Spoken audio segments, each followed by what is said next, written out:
All right, so this is my MacBook Pro sitting on my lap. This is the this is the 2019 16-inch MacBook Pro. So same form factor as the older one before this, except they decreased the bezel size and fit a 16-inch screen in it. So I love this thing. It's great. It's not perfect, but it's a really great device. Normally I'm using Linux-based devices, but Apple is also great. Nothing against Windows either, but yeah, Apple is just really slick. I mean, there's no beating the slickness of OS X. I mean, as much as I love Linux, OS X is really slick.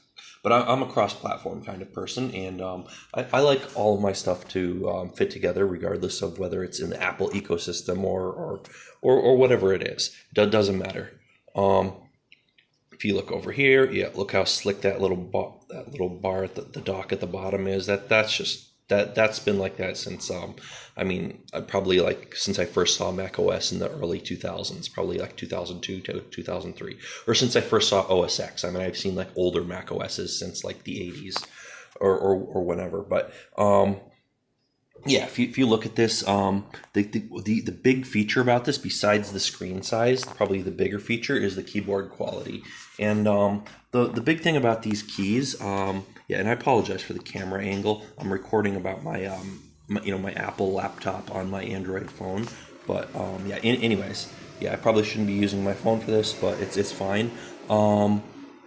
Yeah, the before this, older models had issues with the keys. They didn't have as much.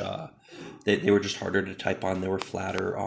It was a different type of key, and they had issues where if you got dust under the key, like they had no way to actually remove the key, and you would have like damaged keyboards on your Mac, and keys would just stop working, and it was like a huge issue that went on for years. And they refused to really fix it. They even had a program where they give you extra leeway in terms of refunds or fixes or whatever because of the keyboard. But this one has a not so bad keyboard on it, and I was thinking, okay, so it's not a terrible keyboard. You're not buying it for the keyboard; you buy it for other things.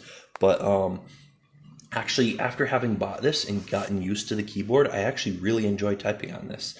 The buttons are a little bit different from a PC-based laptop, but I have no issue switching between these because as a child, I would switch between video game controllers. One day I'm playing Sega Genesis, the other day I'm playing Super Nintendo.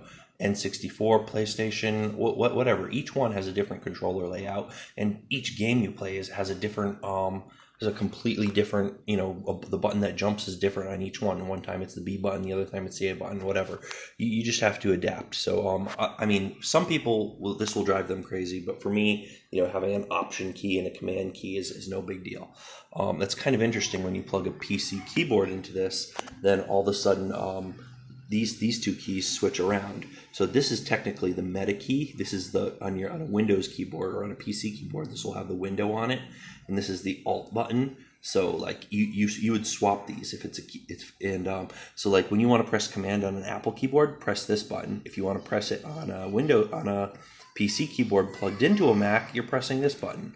So copy and paste is different on Linux, on most Linux desktops, and on Windows. You hit Control C to copy. On this, it's Command C. And then when you use a PC keyboard plugged into this laptop, it's the middle button C, because that's where your command is. So it's like Windows C. So that's interesting. It comes with this little touch bar, which is a really, really neat thing. I would strongly prefer physical buttons. I just think they're way better. But yeah, the touch bar is still pretty neat, and it has lots of features, like you can see your clips on Final Cut Pro and stuff. But I never use that. I just use the stuff on screen, but still, it's there. So that's all nice and everything. I should probably pay more attention to that while I'm editing videos. It has this little fingerprint sensor, so to unlock it, you press your finger here, just like with an iPad or whatever else. Yeah, I am definitely an iPad user, but currently I'm an Android user for my cell phone. I'm probably going to switch to iPhone at some point, but I switch back and forth. But yeah, in any case, I bought this. My real reason for buying this was for video editing. So you'll notice I have iMovie and Final Cut Pro. I started with iMovie, and I'm playing around with Final Cut Pro now. Both of those are great.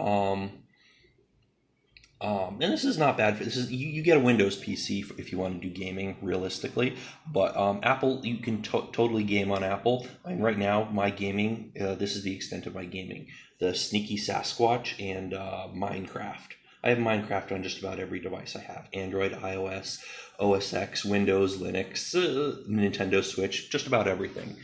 Minecraft on every. I bought it multiple times. I've actually paid for Minecraft more than once. It's worth it for Minecraft. But yeah, I bought this for video editing. Even iMovie. So iMovie is, for those of you not familiar with it, iMovie is it's free video editing software from Apple. They have it on the iPad and also on Mac computers. So and Final Cut Pro costs money. So yep. So yeah, iMovie's completely fine. And there are more features and more things you can do with Final Cut Pro. But iMovie, even though it's free and they have a paid solution, Final Cut Pro I think I paid like $300 for. But iMovie is actually incredibly powerful and does mostly everything I could possibly want, and it's a pretty terrific solution. Yeah, I love iMovie. It's great. It does everything I could want.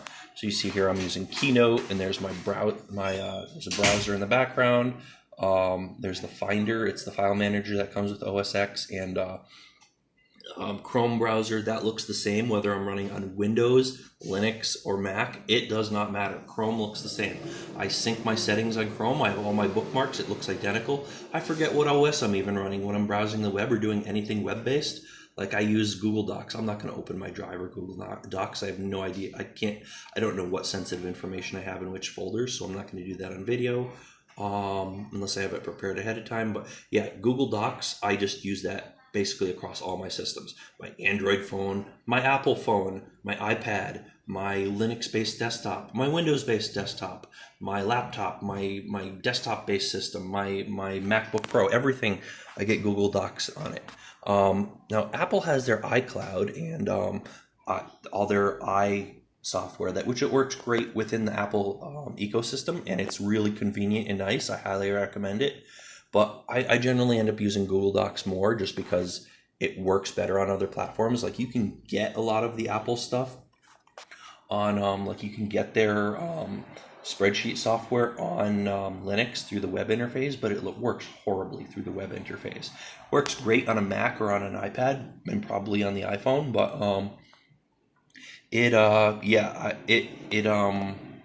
it works terrible on Linux. So I need something that works on Linux and Android really well. So and nice if it works on Windows too. Google Docs is that. Google Docs works on everything. My Google Drive and Google Docs is accessible on practically every device I have, and it's terrific. So yeah, I'm a cross-platform kind of person, and I love the Apple ecosystem and my MacBook Pro, but I need things to be cross-platform. That's just how I am and the kind of stuff I do. So let's take a look at what OS X can do before we look at the build quality of this laptop. So let's see here, and see how these move apart like that. All you have to do that, take 3 fingers and just move them like that. Move up and down, up and down, up and down. And you get so used to doing it. And this comes with multiple desktops. Now, Windows and OS X both have this multiple desktop feature. They're both really late to the party. Linux has been doing this for many years. I think Solaris has been doing it, and other Unix systems have been doing it for even longer than Linux, as far as I know. But yeah, Linux has been doing this for many, many years. OS X and Windows are both late to the party, but they have it and it works great. This works great on my Mac. So here's multiple desktops. You can actually see your desktops here, and you can drag windows between the desktops. Let's see what's on this desktop. This one's blank. Let's see what's on this desktop. Here is yes, there's video editing in the background. Here's some files. Here's YouTube channel. Yeah, in my browser. Yeah. Zoom that out like that. Now that's not, you don't have to do that to switch desktops. You can go like this, and you can actually switch desktops like that. So notice you take your 3 fingers, and instead of pushing up or down, move them to the side, and you switch desktops. That is really convenient, and I've gotten so used to it. Now, if you're on, if you don't want to do that, you can use the keyboard too, which is really useful if you have your lid most of the way closed or all the way closed and you have a keyboard plugged into this. You're going to need to use the keyboard. So there's a keyboard shortcut for that, and I apologize for the lighting on my keyboard. This is a little bit dark, but you can hit Control and arrow key. Yeah, apparently it doesn't work with this control. It works on a keyboard. This control works on a... Oh, sorry, I am not paying attention. There is no control on this side. I got to pay attention to what I'm doing. Yeah, on a keyboard, I do have a control on that side. I don't on this, so I don't know how I'm going to hold my phone and hit Control and the arrow keys. Let me see if I can do this. Yeah, I cannot. I can't hold my phone without my hands. Basically, I'm going to do a one-handed thing. So Control, yeah, I am not doing it. All right, let me see how I really want to do this for this video. You hit Control and the arrow keys and it switches desktops. Control, all right, so you can't see me doing it, but the arrow key, move. See, Control, arrow, I'm using my pinky to do it off camera. Apologies for that. Hopefully I'll get a better video of this in the future. But yeah, I'm holding my phone and recording my laptop while doing that. So there's that. Yep, I feel like this is the right wallpaper for this laptop. I started out with the defaults that came with it. I believe this comes from an older version of OS X. It didn't come with this laptop, so I downloaded it and put it on here. This is the wallpaper for me. I might change it at some point, but for now this looks nice, crisp and clear, and kind of how I want it to look. But yeah, it came with some nice wallpapers of like Yosemite and stuff, which are nice and pretty. But yeah, I wanted to switch it to this. So what else here? All right, so yeah, you get all these. I have a ton of icons in my bar at the bottom here. Best text editor I could find for OS X was Atom. I actually don't prefer this on Linux. It's available for Linux and Windows. I don't prefer it on Linux, and I don't prefer it on Windows. Windows, I'm using Notepad++, and these days on Linux, I'm using a text editor called Kate, and sometimes gedit, and sometimes other things. I have switched it back and forth. I've used Atom on Linux. Ultimately, it has too many issues. I've even had issues with it on OS X. I don't know. It's a great editor. It's a little bit, tiny bit. It feels laggy, but almost not measurable. But it's just not as, I don't know. It's not ideal on every platform. It seems to be the best editor I can get here. Other than that, there was another one down here called, there's my notes, PyCharm. What am I looking for here? There's another one called SubEther, which I'm probably looking right at. For one reason or another, I decided not even to use JEdit. Where's my SubEther editor? Well, it doesn't matter. We're not going to look at it. In any case, unless I'm staring right at it and not clicking on it, but I might have removed it from the bar or uninstalled it. Yeah, I probably uninstalled it. Anyways, in terms of virtualization, some of the defaults, I think this is a Virtualbox issue, but it just does not. It's just not as slick as on Linux. It comes with, you can also get Parallels, but apparently now you can't just even buy Parallels. You have to get a subscription. I'm not a huge fan of subscriptions. Some things I subscribe to, like the Apple Arcade, but yeah, I'm not subscribing to Parallels. I'm just not doing it, but I imagine that would work amazingly well. So if you wanted to spend money on it, that would be your virtualization solution. I have not tried VMware. VMware probably works great on here too.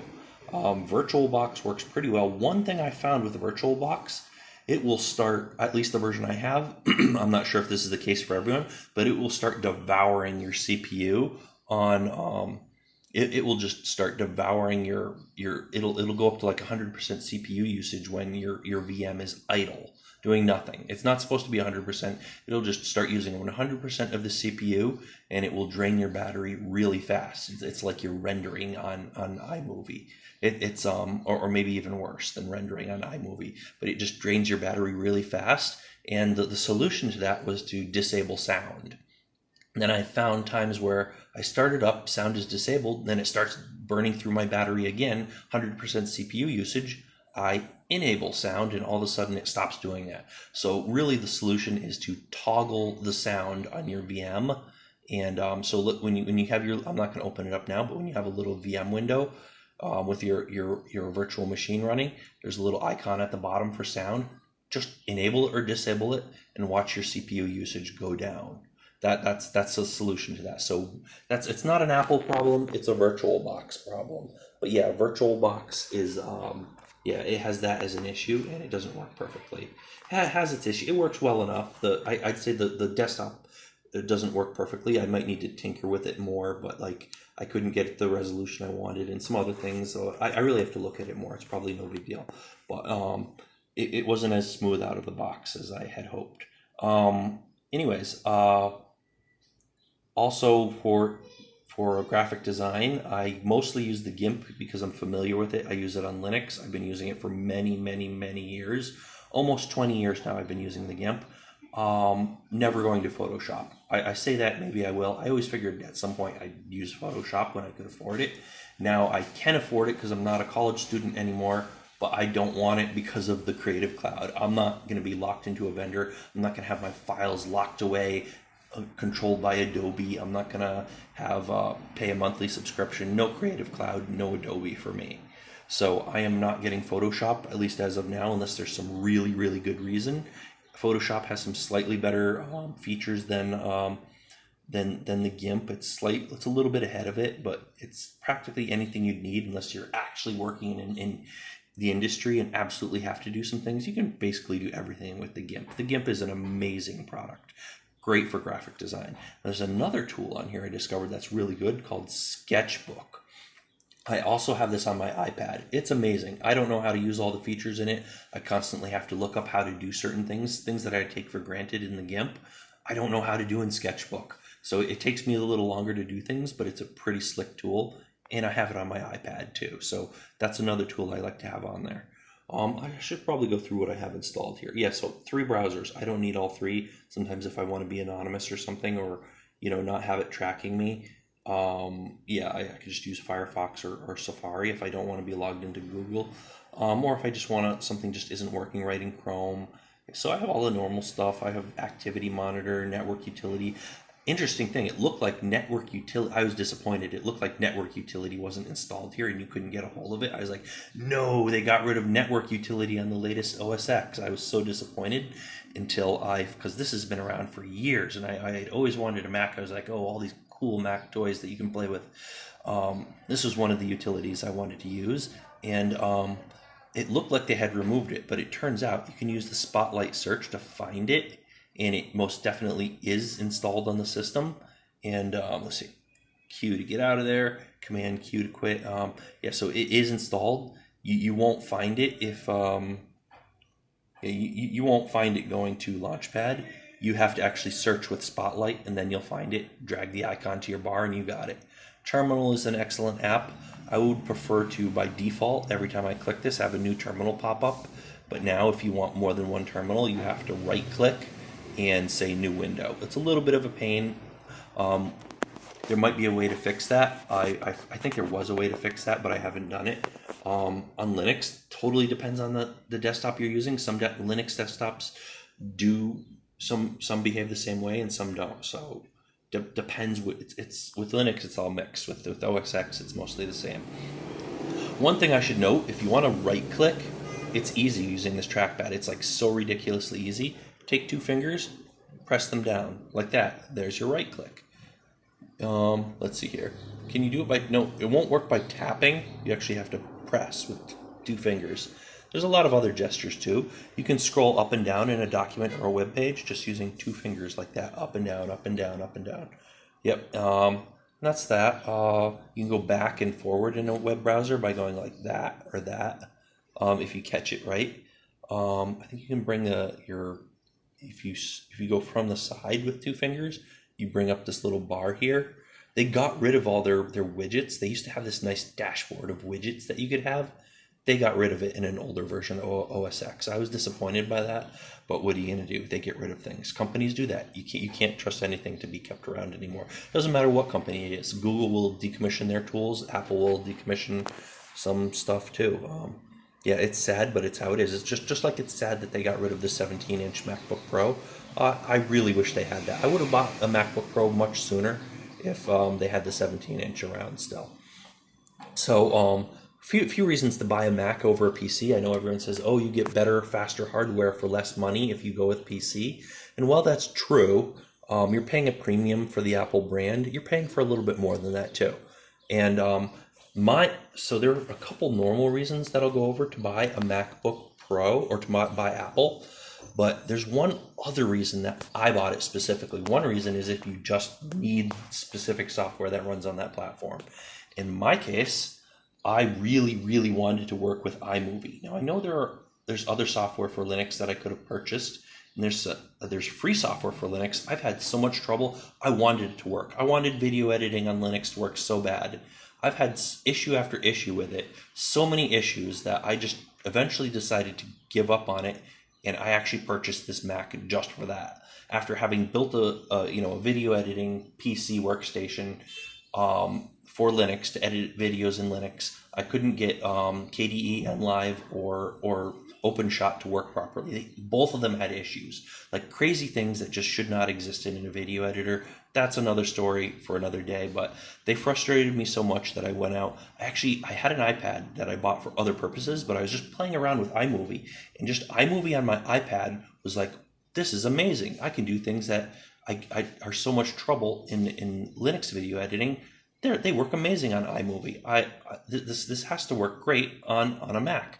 The other thing is I needed to be able to edit HEVC videos, 4K HEVC videos from my GoPro, which does take some power. So I needed a newer Mac. So I needed plenty of power to edit these 4K videos with this HEVC codec. And I wanted iMovie because it's just so amazing what it can do. And Final Cut Pro is a step up from that, has features that iMovie doesn't have, but don't be fooled. iMovie is a pretty amazing piece of software. You might say I'm crazy for wanting a Mac just for iMovie. I want it for other reasons too, but the main reason I bought this Mac is iMovie. Crazy as that sounds, iMovie. I know there's software for Windows. I just don't want to use Windows as my video as my platform for anything but gaming. I'm not going to try out a new platform and maybe Windows will be good enough, or maybe I'll have similar issues to Linux. I don't know. I haven't done a lot of video editing in Windows. It probably works better than Linux, but for video editing. But I just don't want another machine just running Windows only for that. I do run Windows for gaming, but I don't want to set my gaming machine up just for video editing. I don't know, for one reason. Bottom line, you know it's going to work great on a Mac. It's geared towards that. If it doesn't work great on a Mac, it's just not going to. If you want to be absolutely sure you're going to have as few issues as possible with video editing or anything art related, just use a Mac. I know a lot of people watching this are going to be like, oh no, you can totally do that on Windows. Windows works great for it, or even Linux. And maybe that may be true. But honestly, you'll have fewer issues on a Mac. A Mac is you're going to be better off with a Mac. It's just the two main reasons to get a Mac are build quality. So one thing is let's move this up here. Yeah, so build quality is a big one. Now you might say you can get that on a PC. I found a few that come close. The closest thing I found that comes close is the Microsoft Surface, and it totally depends which Surface you get. But the Microsoft Surface comes very close in terms of build quality, and if not as good. So you could use that if you want the same build quality. And I've seen some HP laptops that don't have like as much plastic on them. They're almost all metal. Usually they'll have like a little plastic section at the back here, so they're not quite as good. Most of them are almost as good. I think I found one at one point that is almost exactly as good, but just not quite as good as Apple build quality. The Microsoft Surface laptops do come they are about as good as the Mac, at least as good, or almost as good, or as good as the Mac. So if you want the same build quality, I would say get a Surface. I mean, there might be something that I'm not aware of, but I spent a lot of time looking around stores and checking out laptops and paying attention to the build quality. Apple does a really great job with build quality. And again, the lighting here is terrible for this. But I apologize about the lighting. Let me actually switch this light on. I should have done this before. I do have a light here. All right, let's see. Yeah, that's terrible. I need some real lights for actually recording videos. Yeah, that's terrible. I'm going to turn that stupid light off. All right, yeah. Yeah, build quality is you're not going to beat the build quality of a like look at this. If you look, so this is one reason to get a Mac. I mean, I wouldn't recommend spending all that extra money just for the build quality unless it really is important to you. But if it is important to you, then yeah, that is a reason. That's a valid reason to want a Mac if you really want the build quality. Look at that. I don't know if I'm catching this right on the camera. Let's see if I can focus properly. Look at that. All right. My camera has issues focusing, but look at how, yeah, and please excuse my messy desktop here, but look at that edge. Look how smooth. Look at how this is tapered. Look at how that comes together. Look at the edge on this thing. And yeah, wow, I cannot get this to focus for anything. But all right, if you look at this, that it is, yeah, and I apologize for the lighting, but the build quality on this is just unparalleled, and that's true for most. Yeah, and there's a good shot of that.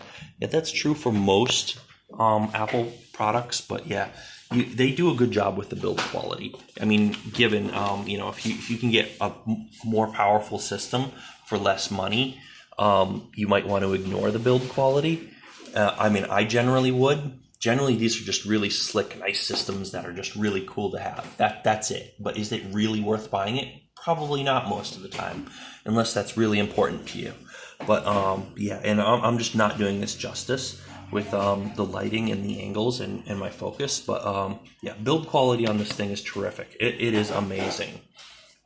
So the other thing besides build quality is OS X.